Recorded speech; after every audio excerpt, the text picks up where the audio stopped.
Juan, Batangas.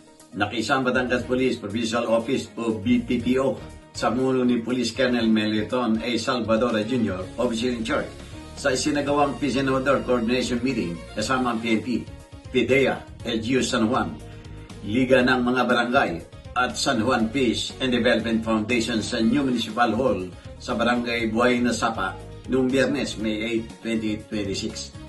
Dumalo rin sa pagpupulong si Police Colonel Mario Mayames Jr., Acting Deputy Regional Director for Operations, mga opisyal ng lokal na pamahalaan, mga punong barangay, at mga miyembro ng San Juan Peace and Development Foundation.